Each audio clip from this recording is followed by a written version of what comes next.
Our next presenter, and I saw him walking around out here, is Lieutenant Slowey in here? Hey, he's right here. Okay. We wanted to get you a little bit of a primer on just building security basics, Capitol Police 101. These are the folks that help us secure our building and do what we need to do to make sure that when you're in a board meeting, it's a safe setting. So, Lieutenant Slowey, it's nice to meet you in person. Thank you. I certainly didn't expect this big of a group today. So, anyways, just give a brief introduction of myself. My name is Bob Slowey, and this is year 28 of state service for me.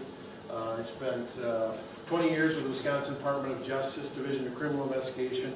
I worked as an agent, first line supervisor, and then bureau director, where I supervised drug enforcement for a while, then financial crimes, and actually gambling enforcement. And actually, part of my term there, I did serve on the Wisconsin Controlled Substances Board, so I have sat on the board before. And then when I worked for the Wisconsin Division of Gaming, that's actually a state regulatory agency. So I have some experience with regulating as well. I've been with Wisconsin Capitol Police Department for the last 2 years. I'm currently Lieutenant of Operations, so I supervise our patrol and our detective bureau. First, I want to take a couple of minutes to talk about the Capitol Police Department, because I think there's a lot of people that don't understand who we are or what we do. And then we'll talk a little bit about building security, and maybe some of the things that will affect you as a board member. First and foremost, Capitol Police Department, who are we and what do we do as far as our role, our mission, and so on. First and foremost, I believe that the reason that we're here for the Capitol Police Department is to, number one, we are here to ensure protect the integrity of state government. We're here to ensure the continuity of operations. We're here to protect you, make sure you, working for the state, can do your job. And so we have a number of programs that we do in order to accomplish that. We're also there to protect state employees, if that's from the newest part-time employee all the way up to the governor and to the state legislature. We provide dignitary protection for the governor, the first family, the lieutenant governor, the attorney general, and the legislature as well, so that they can operate. We're also here to protect the public when they're in state office space. And ultimately, we're also here to protect state assets. So how do we go about doing that? What are some of the resources and what do we do? Well, currently with the Capitol Police Department, we have statewide jurisdiction, and we have 55 sworn police officers.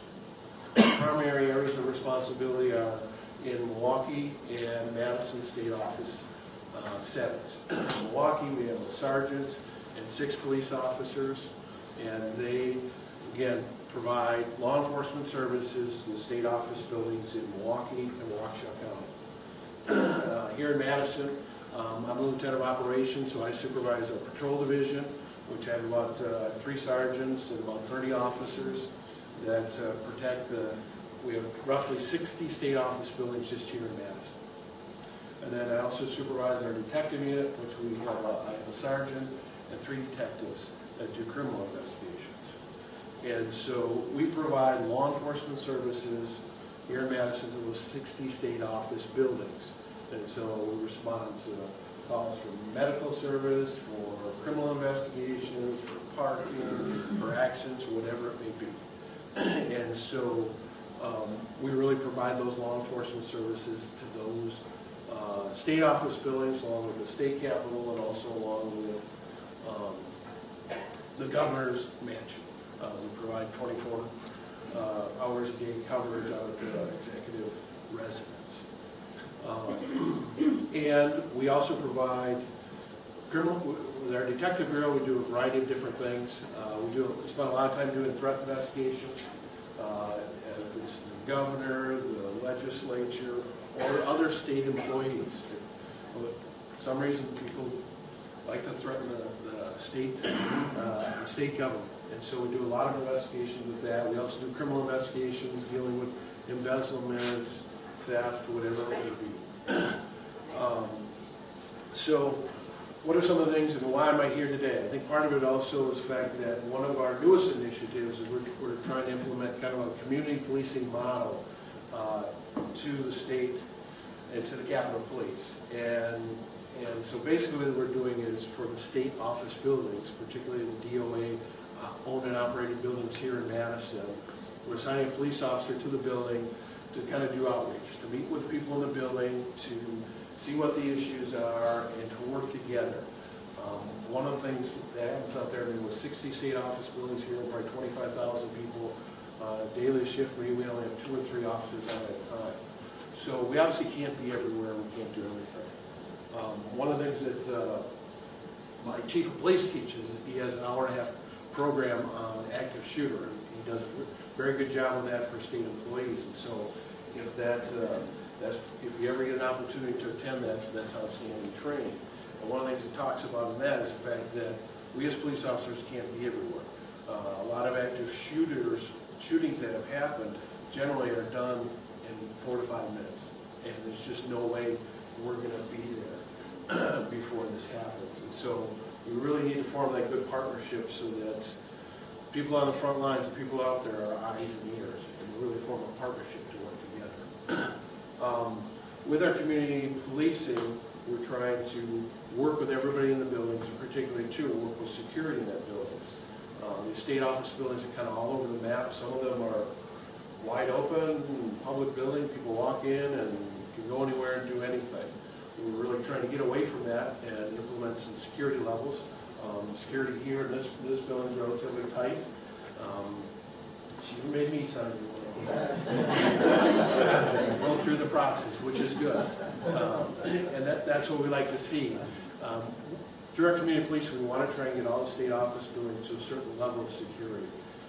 Where there is, for the most part, the building is secure. There's one entrance for the public where they have to go through the receptionist, sign in, and then once they get into the space, they're with a state employee. Plus that generally too, that within the building there's going to be card readers, there's going to be alarms, we're going to know who has access, and we're also working with management to make sure they're all doing their due diligence. Not make sure you don't let the wrong people in to begin with, as far as doing good background investigations on the people you hire, cleaning crews, any vendors that are in there to make sure that they should be there, and following good procedure once people get terminated as far as getting back keys, turning off access cards, and so on. We're also looking at, we want to get certain levels of video surveillance. I don't think there's any video cameras here in this building. And then also another thing we have in a lot of buildings is duress alarms or panic buttons. And here in this building we have them at the 2 front desk areas in the secretary's office. In some of the places where there's hearings, other office buildings where there's hearings, we do have panic buttons and duress buttons in there as well. So the question really becomes, what can we do better to improve upon security? One of the biggest things is just basics. The basics are good situational awareness coupled with see something, say something. I think one of the things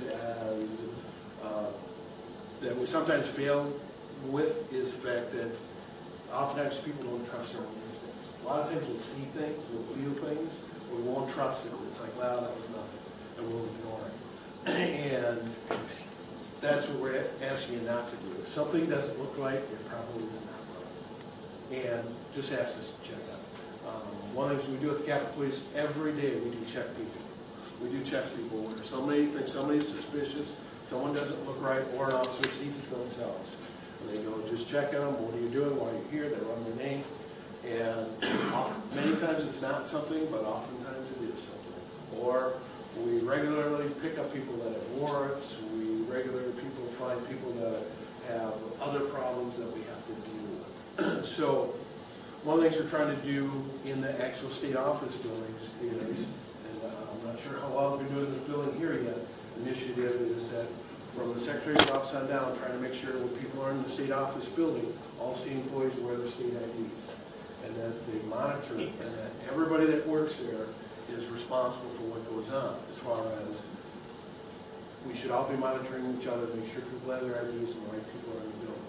I don't know if that's being followed in this building at all yet, or, okay. And some buildings are very, very good at it, and some are not so good at it. But that's just one level in which we can start to monitor and see what's going on and make sure that the right people are not getting into the buildings. We have things happen all the time. We just had one of the downtown buildings where actually it was happening in the downtown area, where there was a ring of crooks that were just wandering to state office buildings. They wait till they find a door open and they steal a computer and leave. And it was happening in some of the downtown office buildings, happened in one of our downtown state office buildings.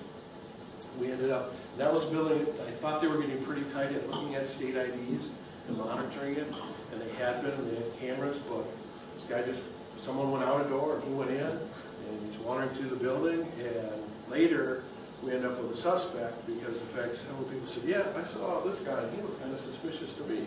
And somebody else said, yeah, I saw this guy, it seemed a little weird, he was changing his clothes in the closet. I don't know why he was doing that. Why didn't you call us that? And it ended up, Madison Police Department arrested him for doing the same thing in a different building. We ended up doing some follow-up, and here was the guy. And so just some good basic due diligence can make all the difference in the world. And then just extend that out as far as when you're working a state office building and you're in a building, just monitor the surroundings. When you're coming and going, parking in the building, you should get to the point where you know what's going on, what is normal in that area, and if something isn't normal, call it in. Like I said, we do check persons, we do things every day.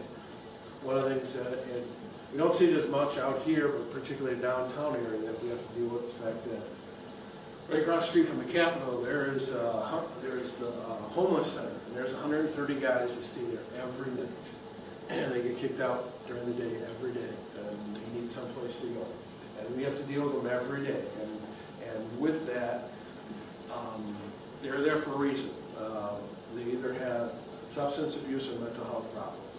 And every day we find them intoxicated, take them to detox, we find them in state office buildings, they have warrants. It's something we have to deal with on a regular basis. And it's also something that can bleed into some of the boards that you're a part of. One of the things that we see is the fact that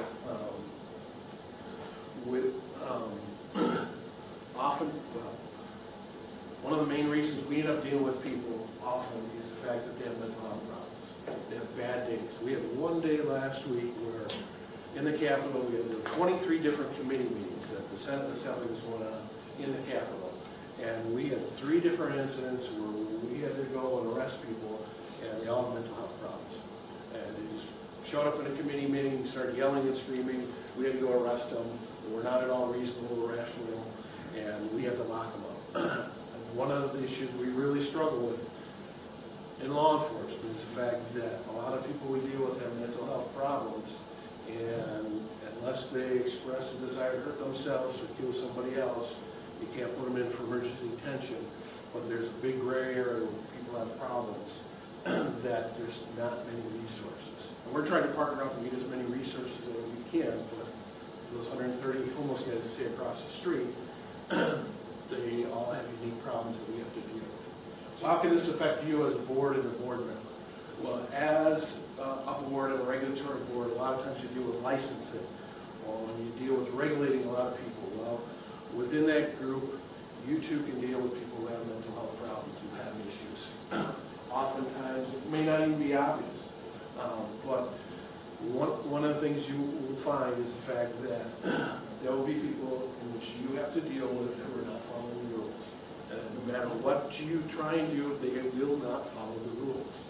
And most of you are in a position because you're reasonable people and you're used to dealing with things in a reasonable manner.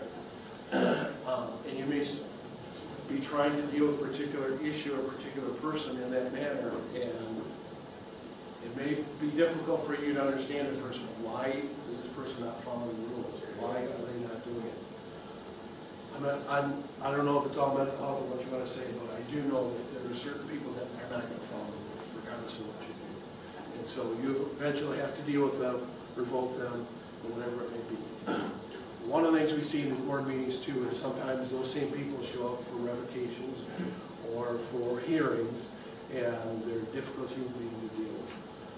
we do on a regular and recurring basis, we just call it preserve the peace. When we get a call from a board member, administrative law judge, oftentimes from state agencies where someone's going to be terminated, and they say, here's someone we're concerned with that we have to deal with. Can you come and help us out with this? So we'll do it at different levels. Sometimes it'll be when you fire somebody, or in your case, a board member. We're dealing with a person, we've had a problem for a long time. They'll explain it to us, and we'll work together on what's the best way to do it. Sometimes we'll just have an officer in the area. Sometimes we'll have an officer in the building. Oftentimes we'll have an officer in the room. Just got an email from an administrative law judge yesterday. I think it's in reference to an employment issue, a guy that we deal with, we've had a lot of problems with. They have a 4-day hearing scheduled with him. They asked for an officer to be in the room for all 4 days. We will do that, and we will be there helping in any way we can. And so my biggest point to you is the fact that, number one, if you have some concerns with somebody, pay attention to that. Let us know, and if at all possible, we'll send officers as best we can. And it's not, I mean, we too have limited resources, but there's times we've gone up to hearings in Fond du Lac and in Milwaukee and Green Bay. We'll find a way, we'll work with the local law enforcement to try and find a way to have an officer there to stand by helping out. And so it's just, I think it's important for you to realize that there are times in which, I mean, if you're hearing from your investigators or from the people that are involved in your field that someone may be a problem, listen to that and don't be afraid to call us. And we can work together to try and provide you with as much security as we can.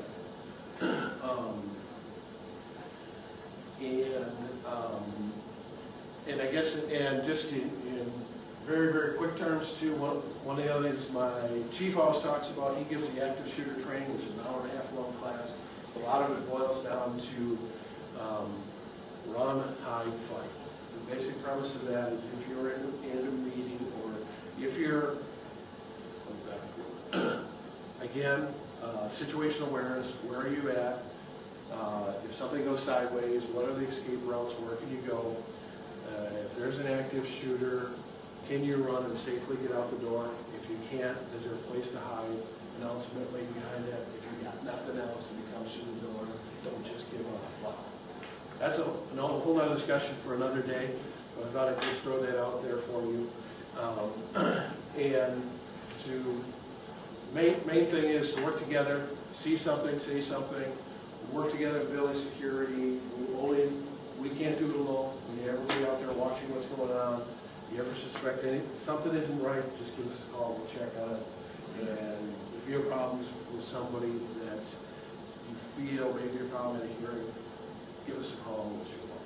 So I think that's about the time. Any questions, comments, anything else we can talk about? I'm not sure, your hearings probably all over the state at different places. I think some of the hearings are here. I don't think you have any arrest alarms or panic buttons in any of your hearing rooms. That's something we talk about and look at. Those are pretty cheap to put in, where you push that button and the camera's coming. Or to the setup some rooms where if it goes sideways, there's an escape route. Sometimes you also have protesters that show up at your hearings as well. If that's something you anticipate again, give us a call and we can work with you on that. So, any questions? Anything else that covered what you? Any questions for Lieutenant Bob? Don't be shy. We got a couple minutes under budget here. Yes. If we're in a state office building like this today and someone calls 911, who responds? Here in Dane County, 911 centers knows which ones are in the state office building, so we will respond and we will help. Absolutely. Plus, like I said, there's 3 arrest buttons in this building, so if they push that button, everybody's coming. And we have hundreds, probably thousands of arrest buttons throughout the state office buildings. We get those on a regular. We had one in the Capitol yesterday, and a lot of times it's accidental. She felt very embarrassed when 6 cops showed up in about 30 seconds. She got freaked out. That's what we do. We're glad to do that. So, Okay, anything else? No? All right, thank you. Thanks, Lieutenant All right. Bob.